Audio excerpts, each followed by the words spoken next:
Hello everyone, welcome to perfection IAS. और perfection IAS का जो हमारा यूपीएससी प्रीलिम्स 2024 का जनरल स्टडी सीरीज़ का डिस्कशन है, उसमें हम आज इंडियन पॉलिटी सेक्शन के साथ जुड़ रहे हैं। सो इंडियन पॉलिटी के अगर आप वेटेज की बात करेंगे इस बार, तो वो आपको देखेंगे 17 से 19 क्वेश्चन, एक दो क्वेश्चन मॉडर्न हिस्ट्री के साथ ओवरलैपिंग में भी आप देख सकते हो। तो इतने क्वेश्चन के अराउंड थे, यानी अच्छा खासा वेटेज इस बार इंडियन पॉलिटी को दिया गया है। और हम इन पॉलिटी के क्वेश्चंस का डिस्कशन करेंगे बहुत अच्छे से, और साथ ही साथ हम एक ये भी चीज़ देखते चलेंगे कि इंडियन पॉलिटी के क्वेश्चन क्या आउट ऑफ द बॉक्स पूछे गए हैं। सब लोगों को लग रहा है कि ये क्वेश्चंस आसान हैं, क्योंकि पढ़ा लिखा होगा अगर कोई टॉपिक तो आपको थोड़ा सा आसान लगता है बाकी टॉपिक से। तो ईजी होने और साथ साथ उसका एक कनेक्टिविटी वाला पार्ट जो हम लोग देखेंगे, उसमें आपको क्या दिखेगा कि पॉलिटी के क्वेश्चंस कहीं ना कहीं रेफर्ड है किसी ना किसी रिसेंट इवेंट के थ्रू, और वो हर क्वेश्चन के थ्रू हम लोग लगभग इस्टेब्लिश करने की कोशिश करेंगे।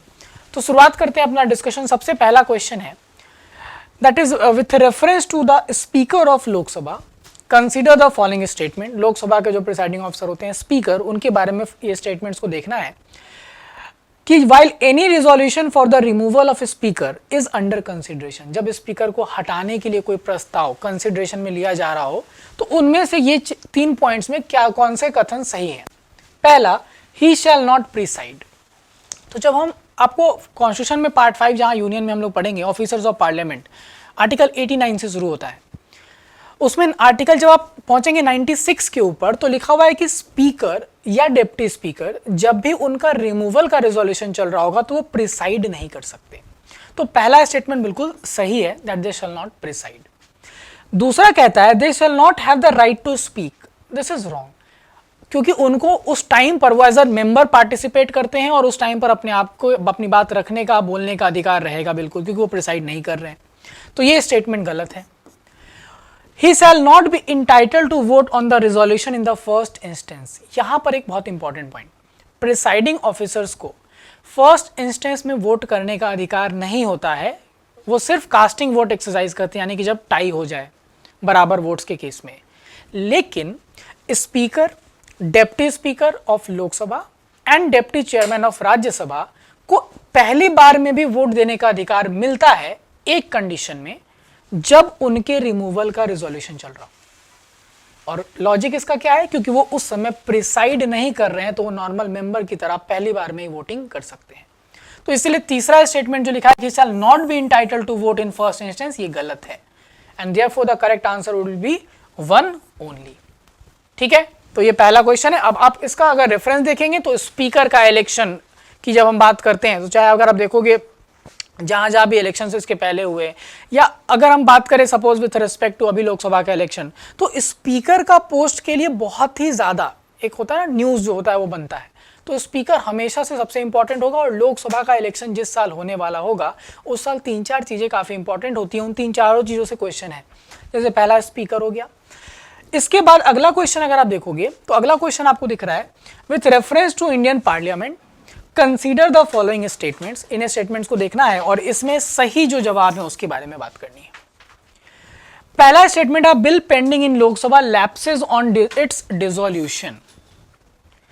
तो लोकसभा का डिसोल्यूशन अभी हुआ है, तो इलेक्शन था, तो ऑब्वियस सी बात है जब इलेक्शन कंप्लीट हो रहा है तो लोकसभा को डिसॉल्व किया गया 5 जून को। तो डिसोल्यूशन के केस में जो पेंडिंग बिजनेस होता है लोकसभा के अंदर, राज्यसभा के अंदर, यानी पूरे पार्लियामेंट के अंदर, उन पे क्या असर पड़ता है, ये एक पूरा टॉपिक हमने क्लास में डिस्कस किया था कि इफेक्ट्स क्या होते हैं।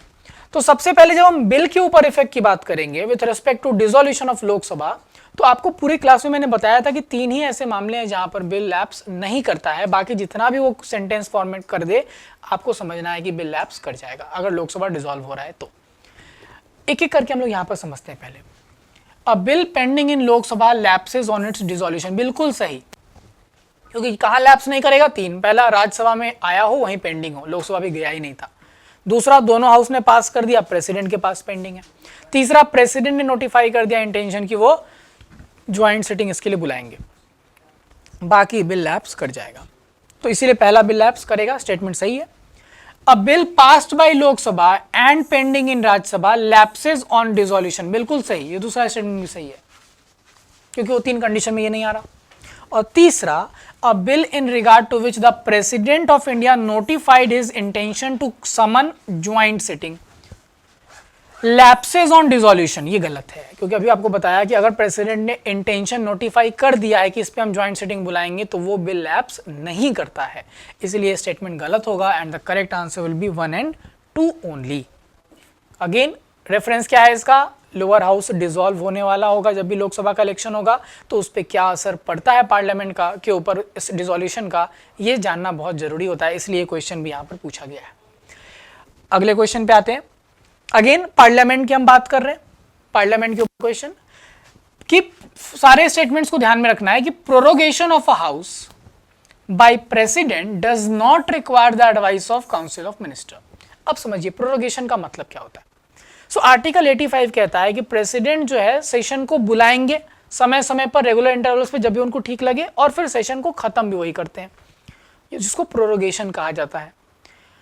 Now, in a parliamentary system, being a nominal head, this is totally, you can say logical, you can inherit, और आप इस चीज को समझ सकते हो बहुत अच्छे से कि प्रेसिडेंट अपने मन से पार्लियामेंट के सेशन को खत्म करने का डिसीजन तो नहीं ले सकते, तो ऑब्वियसली बात है ये एडवाइस लेंगे सीओएम का, और एक्चुअली में जो सच में एडवाइस देता है वो देता है cabinet committee on parliamentary affairs, and the decision is communicated to president by the prime minister.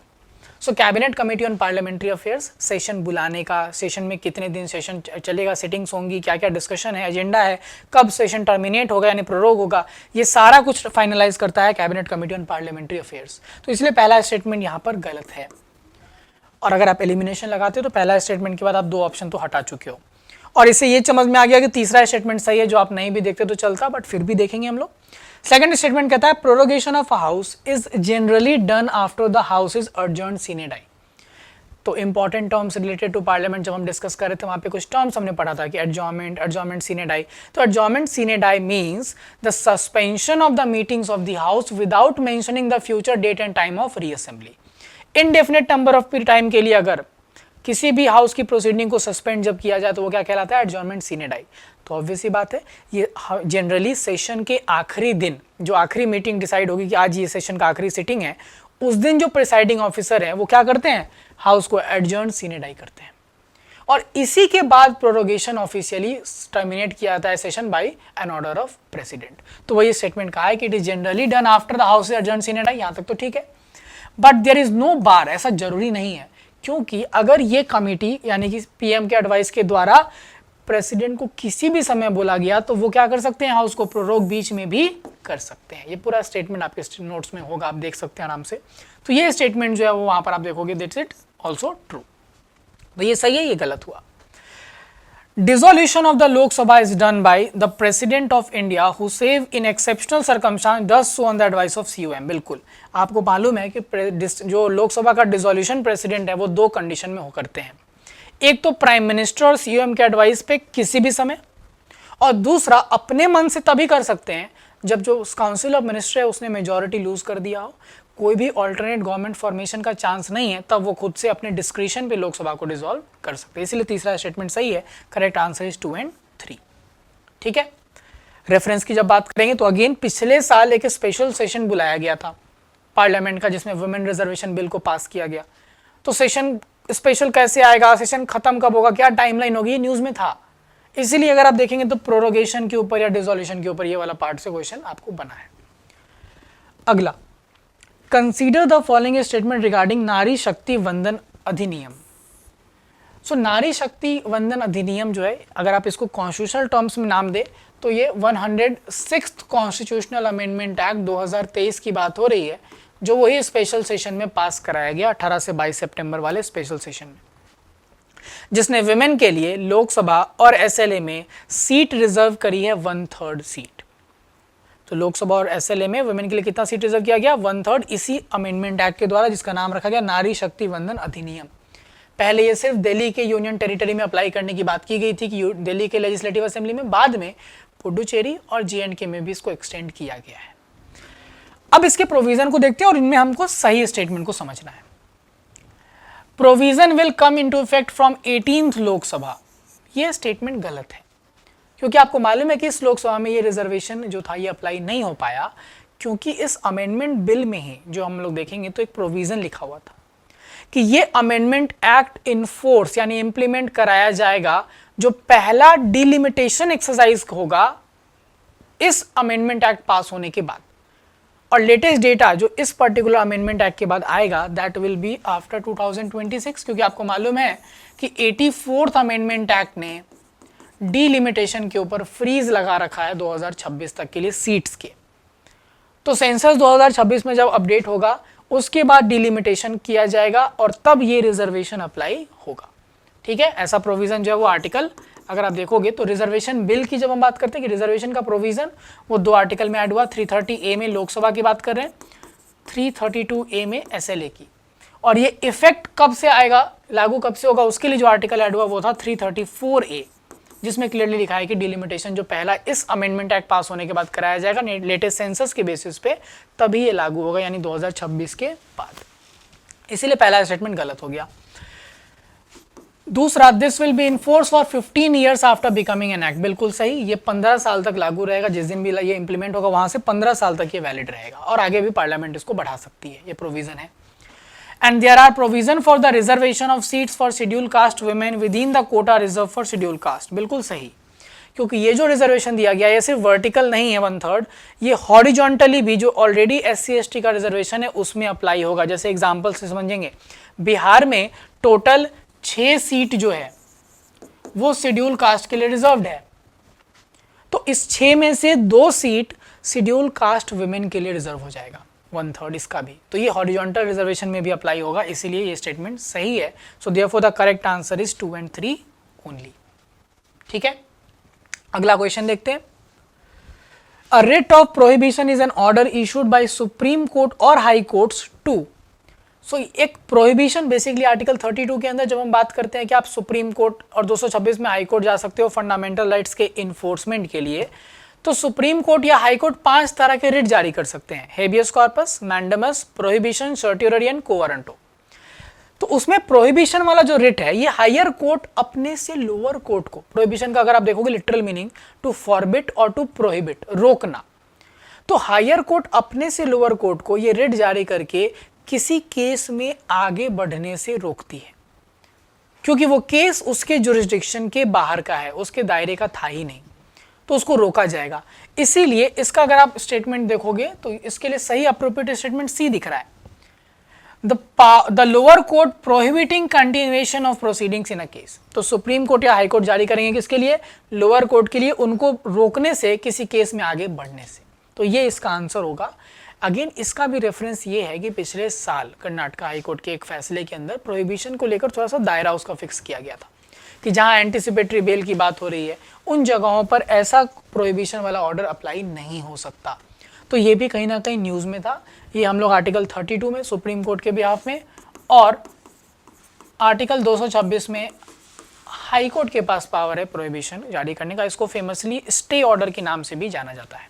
ठीक है, अगले क्वेश्चन पे आते हैं। सो नेक्स्ट क्वेश्चन इज,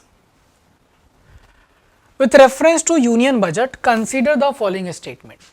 अब यूनियन बजट की जब हम बात करते हैं तो हम लोग पॉलिटी के डायमेंशन में बजट के इनैक्टमेंट को पढ़ते हैं, जो आर्टिकल 112 के थ्रू हम लोग देखते हैं। सो आर्टिकल 112 जिसमें बजट वर्ड कहीं यूज नहीं किया गया, वहां यूज किया गया एनुअल फाइनेंशियल स्टेटमेंट यूनियन का, तो उसके बारे में कुछ स्टेटमेंट देखना है हम लोग को। So the union finance minister on behalf of the PM lays the annual financial statement before both the house of parliament। अब यहाँ पे आपको एक चीज समझना है, आर्टिकल 112 कहता है कि it shall be the responsibility of the president, किसका, प्रेसिडेंट का रेस्पॉन्सिबिलिटी होगा कि ये इंश्योर करे कि हर साल जो यूनियन का एनुअल फाइनेंशियल स्टेटमेंट है वो पार्लियामेंट के सामने पेश हो। तो ये रिस्पॉन्सिबिलिटी किसकी थी, प्रेसिडेंट की। इनके बिहाफ पे फाइनेंस मिनिस्टर इस बजट को पेश करते हैं लोकसभा में एक बजट स्पीच के द्वारा, तो इसलिए यहाँ पे PM जो लिखा है इस कारण से ये स्टेटमेंट क्या हो गया, गलत हो गया। दूसरा, at the union level no demand for a grant can be made except on the recommendation of president of India, बिल्कुल सही स्टेटमेंट है। कोई भी डिमांड ग्रांट के लिए from the consolidated fund of India parliament में नहीं रखा जा सकता अनलेस प्रेसिडेंट उसका रिकमेंडेशन ना दे दे। प्रेसिडेंट के फाइनेंशियल पावर में जो हम लोग पॉइंट्स पढ़ते हैं उसमें एक इंपॉर्टेंट पॉइंट ये है कि कोई भी डिमांड फॉर ग्रांट बिना प्रेसिडेंट के रिकमेंडेशन के पेश नहीं हो सकता। ठीक है, तो इसलिए आपको सेकंड स्टेटमेंट जो है वो सही है एंड द करेक्ट आंसर जो करेक्ट पूछा है इट इज 2 ओनली। ठीक है, अभी हाल में बजट भी पेश होने वाला है, आपको मालूम है, नया लोकसभा के द्वारा। तो ये पर्टिकुलर कॉन्टेक्स्ट आप देखोगे, इसको हम लोग एनुअल फाइनेंशियल स्टेटमेंट के नाम से आर्टिकल 112 में इनैक्टमेंट का पार्ट दिया हुआ है।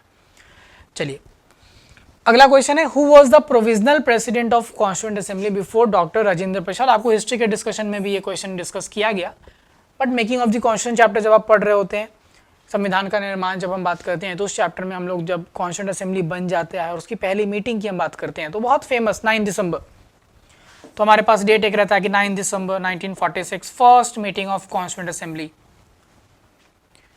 और उस दिन जो फ्रांस से एक प्रैक्टिस हमने लिया हुआ है कि कोई भी दिन का पहला मीटिंग प्रिसाइड जो उसमें से सबसे सीनियर मोस्ट मेंबर होगा वो करेगा। उस बेसिस पे हमने क्या किया, डॉक्टर सच्चिदानंद सिन्हा को टेम्पररी प्रेसिडेंट अपॉइंट किया और 2 दिन के बाद 11 तारीख को राजेंद्र प्रसाद को फर्स्ट प्रेसिडेंट कॉन्स्टिट्यूएंट असेंबली का बना दिया गया। इसलिए प्रोविजनल प्रेसिडेंट कौन बना था राजेंद्र प्रसाद से पहले, डॉक्टर सच्चिदानंद सिन्हा। डेट 9 दिसंबर 1946। अगला क्वेश्चन है, ये भी हिस्ट्री पॉलिटी दोनों आपको मॉडर्न हिस्ट्री के थ्रू भी दिख जाएगा कि गवर्नमेंट ऑफ इंडिया एक्ट 1935 के रेफरेंस में इन स्टेटमेंट्स को देखना है और हमें सही स्टेटमेंट के बारे में बात करनी है। पहला कहता है, it provided for the establishment of an all India federation based on the union of the British Indian province and the princely states. तो 1935 एक्ट जो अगर हम थोड़ा सा बैकग्राउंड देखें इसका, साइमन कमीशन आया, हमने उसके खिलाफ प्रोटेस्ट किया, बर्केनहेड चैलेंज जारी हुआ कि बर्केनहेड ने वहाँ पर हमारे जो सेक्रेटरी थे उन्होंने एक ऑर्डर दिया और चैलेंज दिया बेसिकली कि आप अपने पसंद का संविधान बना लो, हम लोग साइन कर देंगे लेकिन सारे सेक्शन उसको अप्रूवल देंगे तभी। हमारी तरफ से इंडियन नेशनल कांग्रेस ने नेहरू रिपोर्ट पेश किया, बट नेहरू रिपोर्ट के आप समझेंगे कॉन्ट्राडिक्शन में जिन्ना ने 14 पॉइंट्स अपना पेश कर दिया, तो हम लोग बर्केनहेड चैलेंज में फेल कर गए। तो साइमन कमीशन के रिपोर्ट पे ब्रिटिशर्स आगे बढ़े, 3 राउंड टेबल कॉन्फ्रेंस हुआ, व्हाइट पेपर बना और 1935 का एक्ट आ गया। और इस एक्ट का सबसे इंपॉर्टेंट फीचर जो है वो यही पहला स्टेटमेंट है कि एक ऑल इंडिया फेडरेशन बनाने की बात हुई जिसमें कि प्रिंसली स्टेट्स और इंडियन प्रोविंस, ब्रिटिश और इंडियन प्रोविंस थे वो भी रहेंगे, दोनों ही रहेंगे। लेकिन चूंकि कुछ कंडीशंस थे वहां पर, उन कंडीशंस को फुलफिल नहीं होने के कारण ये फेडरेशन कभी एग्जिस्ट नहीं कर पाया, इस रियलिटी में अचीव नहीं हो पाया, but it provided, so this statement is true. Defence and foreign affairs were kept under the control of federal legislature. So defence और फॉरेन अफेयर्स की अगर बात करेंगे वो किसके अंदर रखा गया, फेडरल लेजिस्लेचर की यहाँ पर बात की जा रही है। दैट मीन्स अगर हम लोग लिस्ट की बात करते हैं, ठीक है, जैसे हम बात करते हैं सपोज यूनियन लिस्ट, तो उस टाइम पे हम लोग इसको टर्म अलग देते थे, इस टाइम पे हम लोग इसको लगते थे federal list, provincial list and concurrent list. तो ऑब्वियसली बात है डिफेंस, इन सब चीज़ों की हम बात करते हैं तो वो स्टेट्स को तो ये कभी भी नहीं मिलेगा। In that context that was a part of, क्योंकि यहाँ पर क्या समझ में आपको आएगा कि जब हम डायरकी की बात करते हैं, यहाँ पे एक बहुत इंपॉर्टेंट चीज है, when we talk about dyarchy, तो डायरकी इज समथिंग जो 1919 में पेश हुआ था प्रोविंसेस में, जिसमें 2 पार्ट्स में लोग बांट देते थे सब्जेक्ट को, ट्रांसफर्ड और रिजर्व सब्जेक्ट। रिजर्व वाइसराय के कंट्रोल में रहेगा, गवर्नर जनरल के कंट्रोल में, और ट्रांसफर्ड लोकल गवर्नर के जो मिनिस्टर्स के लिए रिस्पॉन्सिबिलिटी पे रहता है। लेकिन 35 एक्ट ने क्या किया कि इस पर्टिकुलर डायरकी को यूनियन में पेश कर दिया, फेडरल मतलब सेंट्रल स्ट्रक्चर पे, और वहां पर अब ट्रांसफर और रिजर्व हो जाएगा। तो ऑब्वियसली बात है डिफेंस और फॉरेन अफेयर्स किसके कंट्रोल में रहेंगे, वाइसरॉय के कंट्रोल में। तो इसलिए फेडरल लेजिस्लेचर जब हम पार्ट कर रहे हैं तो ये यूनियन लेवल पे इसको जाने की बात कर दी गई, और वहां पर ये डिफेंस और फॉरेन अफेयर्स कौन सा सब्जेक्ट में चला गया, रिजर्व सब्जेक्ट का पार्ट बन गया। ठीक है, तो इसलिए अगर आप देखोगे इस पर्टिकुलर क्वेश्चन का आंसर, तो इसका आंसर जो होगा वो सिर्फ 1 ओनली होगा। ठीक है, चलिए अगला देखते हैं। एज पर article 368 of the constitution of India, the parliament में amend any provision of constitution by way of. तो 368 के अकॉर्डिंग पार्लियामेंट किन किन तरह से संविधान में अमेंडमेंट कर सकता है, संशोधन कर सकता है। पार्ट 20 जहां अमेंडमेंट दिया है, अगर आप उसको देखेंगे तो वहां पे क्लियरली लिखा है parliament by way of addition, variation और रिपील, तीनों कुछ नया ऐड कर सकते हैं, जैसे अगर आप देखोगे पार्ट 4 ए ऐड हुआ, पार्ट 9 ए बी सब ऐड हुआ ना, आर्टिकल 21 ए ऐड हुआ। वेरिएशन चेंज करना, आर्टिकल 45 चेंज हुआ ना, पहले 6 से 14 साल तक के बच्चे की बात थी, बाद में अब 6 साल तक के बच्चे की बात हो रही है, तो वेरिएशन हो गया। एंड रिपील, जैसे आर्टिकल 31 हटा दिया गया। तो तीनों तरीके से वो कॉन्स्टिट्यूशन में अमेंडमेंट कर सकता है। समझ में आया यहां तक बात? तो इसीलिए अगर आप देखोगे इसका आंसर क्या होगा, 1, 2 एंड 3, तीनों तरह से पार्लियामेंट को अमेंडमेंट करने का पावर दिया गया है। ठीक है, next is which of the following statement are correct in respect of money bill in parliament.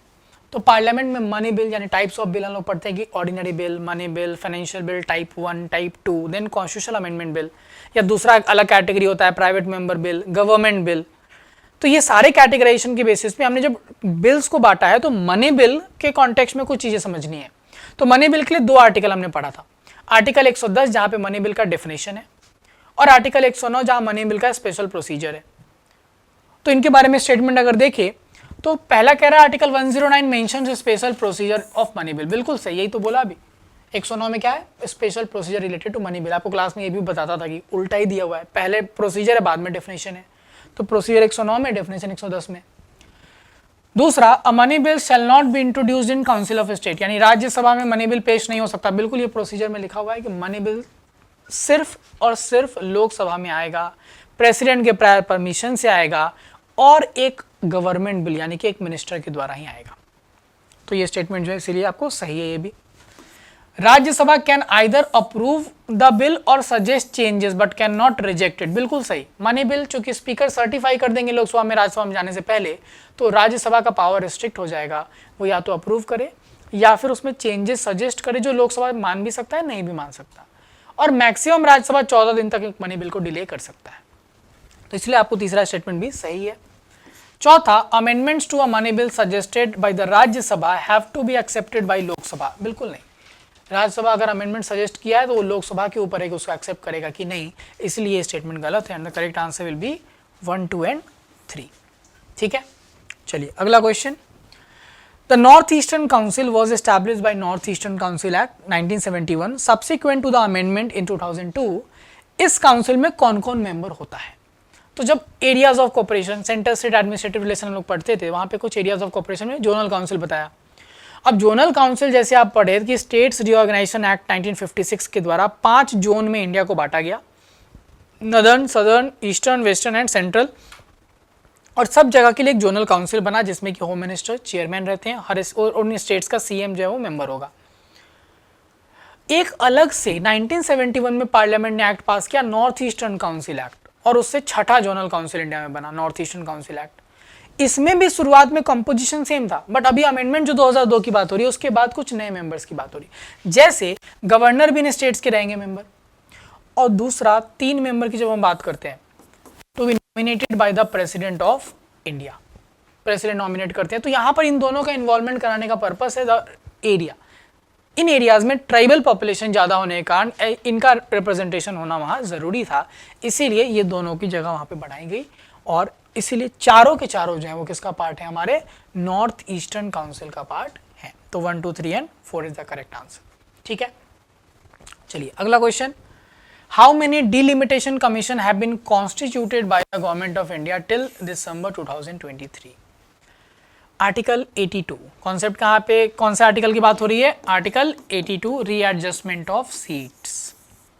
तो जब भी पॉपुलेशन का लेटेस्ट डेटा अवेलेबल हो जाएगा, आर्टिकल 82 कहता था कि जब भी लेटेस्ट पॉपुलेशन डेटा यानी सेंसस का डेटा अवेलेबल हो जाएगा, 3 चीज़ें चेंज होंगी, रीएडजस्ट की जाएंगी। पहला, सीट्स, जिसको बोलते हैं डिलिमिटेशन ऑफ सीट्स, कि लोकसभा राज्यसभा के अंदर जब बात करते हैं सीट्स का एलोकेशन बढ़ाना घटाना, ये पॉपुलेशन के बेसिस पे। दूसरा, डिलिमिटेशन ऑफ कॉन्स्टिट्यूएंसी, यानी कि जो भी कॉन्स्टिट्यूएंसी का बाउंड्री बनेगा वो भी पॉपुलेशन बेसिस पे ही होता है, तो उसको बनाना कि हर कॉन्स्टिट्यूएंसी में बराबर पॉपुलेशन तो नहीं बढ़ा होगा 10 साल में। और तीसरा कि सीट जो रिजर्व्ड होती है उनको रोटेट करने के लिए।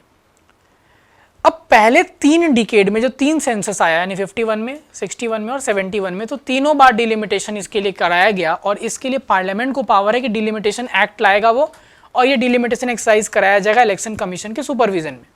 तो 51 के सेंसस के बेस में 52 में हुआ, 61 में 62 और 71 के सेंसस 72, 3 बार तो उधर ही हो गया। लेकिन उसके बाद इंदिरा गांधी ने क्या किया, 42nd अमेंडमेंट एक्ट से इसको 25 साल तक के लिए रोक दिया, यानी 76 में ये अमेंडमेंट आया था, 2001 तक रुक गया।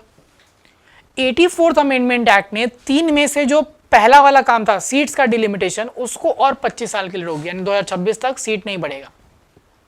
लेकिन कॉन्स्टिट्यूएंसी को बाउंड्री को डिसाइड करने के लिए और सीट्स का रोटेशन करने के लिए आपको बोला कि 2001 का सेंसस यूज कर सकते हो 87th अमेंडमेंट एक्ट ने। तो 2001 का सेंसस यूज करने के लिए डिलिमिटेशन करा के फिर वो रोटेशन और किया गया आपको 2001 के बेसिस पे। तो अभी तक 4 बार डिलिमिटेशन इंडिया के लिए बनाया गया है अगर आप देखोगे पूरा, और J&K या स्पेसिफिक किसी पार्ट के लिए तो डिलिमिटेशन वो बनता है, बट अगर आप पूरे इंडिया के पॉइंट ऑफ व्यू से समझेंगे तो 4 बार अभी तक डिलिमिटेशन कमीशन को अपॉइंट किया गया है, किसके द्वारा, पार्लियामेंट के द्वारा। समझ में आया तक डिलिमिटेशन एक्ट पास कर करके दिसंबर 2023 तक, तो इसीलिए करेक्ट आंसर विल बी 4। अगला डिलिमिटेशन 2026 के सेंसस के बाद कराया जाएगा। Next, the Constitution 71st Amendment Act 1992 amends the 8th schedule to the Constitution to include which of the following languages? तो ओरिजिनली 8वें शेड्यूल में 14 लैंग्वेज थे, अभी 22 लैंग्वेज है, यानी 3 बार इसमें अमेंडमेंट करके लैंग्वेजेस को ऐड किया गया। जैसे 21st अमेंडमेंट एक्ट से सिंधी को ऐड किया गया था, 71st अमेंडमेंट एक्ट से नेपाली, कोंकणी, मणिपुरी को ऐड किया गया था। तो कोंकणी, मणिपुरी, नेपाली कौन नहीं था, मैथिली नहीं था, क्योंकि मैथिली को ऐड किया गया था 92nd अमेंडमेंट एक्ट 2003 से, इसलिए इसका आंसर होगा 1, 2 एंड 3। ये तीनों लैंग्वेज ऐड हुए थे, मैथिली जो है वो 92nd अमेंडमेंट एक्ट से ऐड हुआ था। अगला है which of the following statements are correct about the constitution of India. और यहाँ पर ये क्वेश्चन पार्ट शेड्यूल, आपको क्लासेस में बताता भी था कि पार्ट शेड्यूल पे क्वेश्चन हर साल रहता ही रहता है। तो इस बार भी देखो आप कि म्युनिसिपैलिटी के जो पावर्स हैं वो पार्ट 9A में दिए गए हैं कॉन्स्टिट्यूशन के, बिल्कुल पार्ट 9A में म्युनिसिपैलिटी के पावर्स के बारे में बात की गई है और कहा गया है कि SL डिसाइड करेगा कानून लाकर। कौन डिसाइड करेगा, स्टेट लेजिस्लेचर डिसाइड करेगा कानून लाकर कि कौन कौन से पावर उनके पास होंगे। ठीक है, जैसे अगर आप आर्टिकल भी पूछोगे तो 243W powers and function of municipality, ठीक है, इसमें आपको दिया हुआ है कि कौन कौन सा पावर फंक्शन इनको मिलेगा। और इसकी लिस्ट जो है that list is maintain under 12th schedule, किसमें, 12th शेड्यूल में मेंटेन है 18 सब्जेक्ट्स जिन पे म्युनिसिपैलिटी को पावर दिया जा सकता है। ठीक है, दूसरा, emergency provision are given in part 18 of the constitution, बिल्कुल सही है। पार्ट 18 आर्टिकल 352 से 360 3 तरह का इमरजेंसी लगाने का पावर प्रेसिडेंट को देता है और पार्ट 18 में इसको ऐड किया गया है। इमरजेंसी प्रोविजन हमने 1935 एक्ट से लिया है, तो ये भी सही है। Provisions related to amendment are given in part 20 of the constitution, बिल्कुल सही है। पार्ट 20 में एक ही आर्टिकल है 368 जिसमें अमेंडमेंट का प्रोविजन दिया गया है और ये हमने आपको साउथ अफ्रीका के कॉन्स्टिट्यूशन से लिया है, तो इसीलिए correct answer will be 1, 2 and 3, तीनों सही है। अगला क्वेश्चन है which of the following statement is correct as per constitution of India. देखिए इस क्वेश्चन में बहुत लॉजिक, आपको स्टार्टिंग में भी बताया था जब ये टॉपिक हम लोग डिस्कस कर रहे थे सेंटर स्टेट रिलेशन, कि लेजिस्लेटिव रिलेशन में जो 3 लिस्ट की हम बात करते हैं, तो तीनों लिस्ट जो है उसको आपको याद करना पॉसिबल नहीं है। 98 सब्जेक्ट यूनियन लिस्ट में है, 59 सब्जेक्ट स्टेट लिस्ट में है और 52 कंकरेंट लिस्ट में, तो ये याद करना पॉसिबल नहीं है। तो आपको कहा था लॉजिकली गेस करेंगे, जहाँ देश भर में यूनिफॉर्मिटी चाहिए और नेशनल लेवल के इश्यूज हैं वो यूनियन लिस्ट का पार्ट होगा, जहाँ रीजनल मैटर्स हैं और वो वेरी कर सकता है स्टेट बाय स्टेट, या इमीडिएट रिस्पॉन्स स्टेट देगा वो स्टेट लिस्ट, और जहाँ दोनों की जरूरत है वो कंकरेंट लिस्ट। तो अगर आप यहाँ पे देखोगे तो तीनों सारे ऑप्शन में आपको दिख रहा है 3 ऑप्शन में इंटर स्टेट, और उसके बाद है कॉर्पोरेशन टैक्स। तो जब हम टैक्स की बात करते हैं तो कॉर्पोरेशन टैक्स, इनकम टैक्स, जो 2 मेजर टैक्सेशन है, आपको बताया भी था कि ये यही पैसा हम लोग डिस्ट्रीब्यूट करता है फाइनेंस कमीशन के रिकमेंडेशन पे सेंटर और स्टेट के बीच में, क्योंकि ये कलेक्ट और लगाता दोनों यूनियन है। तो ये स्टेट लिस्ट का पार्ट है, ये तो गलत यहीं पे हो गया। अब इन तीनों में देखिए लॉजिक लगाना है, कुछ भी आपको मालूम नहीं है, ट्रेड कॉमर्स था, माइग्रेशन था, क्वारंटाइन था, कुछ भी नहीं, ये बनाया हुआ ऑप्शन है, समझना ध्यान से कैसे इसको अटेम्प्ट करना है। तीनों जगह इंटर स्टेट लिखा हुआ है। Now you just have to apply logic. Anything which will be interstate can never be given to any state or can never be shared with the state. तो concurrent में भी नहीं जा सकता और state का तो पार्ट हो ही नहीं सकता। तो इंटरस्टेट, चाहे ट्रेड कॉमर्स की बात करिए आप, बिहार और बंगाल का ट्रेड है, बिहार यूपी का ट्रेड है, तो ये बिहार के पार्ट का पावर हो सकता है क्या, कभी नहीं हो सकता, तो स्टेट लिस्ट का पार्ट तो होगा ही नहीं। तो यहाँ देखिए interstate trade commerce is under state list, बिल्कुल पॉसिबल ही नहीं है। Inter state migration is a state subject, possible है क्या? बिल्कुल नहीं होगा। यहां पे दिख रहा है कि inter state quarantine is a union subject, बिल्कुल क्वारंटाइन या कुछ भी होगा inter state, it will be always a part of union list, simple. तो यहाँ लॉजिकली बहुत आसानी से आप ये क्वेश्चन को अटेम्प्ट कर सकते थे, तो इसलिए C is the correct answer. अगला क्वेश्चन है, under which of the following articles has the supreme court of India place the right to privacy?